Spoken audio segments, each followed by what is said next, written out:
Salam ildeşler, biz häzir Zug welaýatynyň Bar şäherinde we bärde Hölgrotda gobagy ýerleşýär. Bu gobaga giriş biletiniň bahasy 12 frank. Hölgroten sözü dowzagyň gobagy hökmünde terjime edilýär.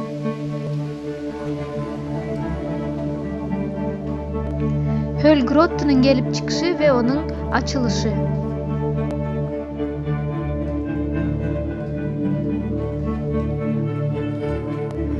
Bar Hölgrotten dünýädäki beýleki stalaktit gowaklaryndan tapawutlanýar.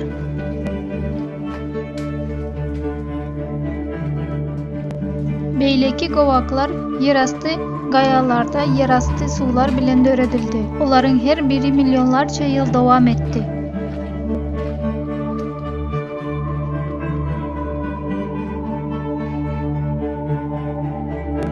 Hölgrotten tersine bir näçe miň ýylda gyska wagtyň içinde yer ýüzünde emele geldi we şonuň üçin hem ýaş hasaplanýar.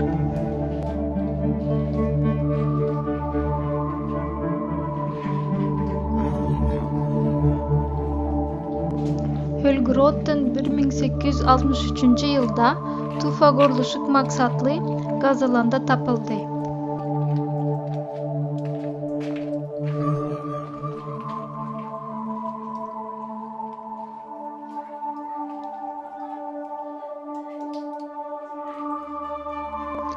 Gurulşyk işleri derrew togtatyldy we şonuň üçin gowaklar gowy halda saklanyp galdy.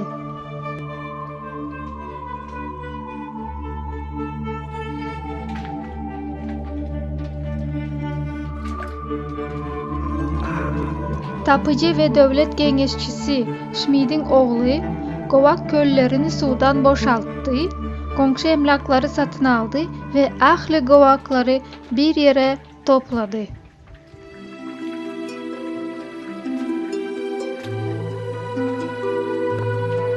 Hölgrotten gowaklary 1887-nji ýyldan bäri hemmeler üçin açykdyr.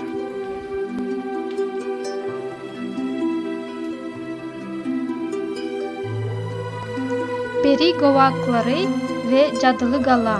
Hölgrotten bar sizi poeziýa we hayaldan doly erteki dünýäsine alyp barýar.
Berde salkın, dışarıda derledik.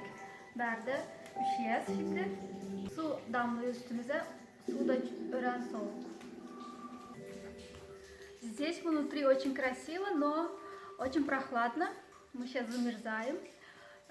На улице было очень жарко, аж потели. Сейчас холодно здесь. И все время капает вода.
Thank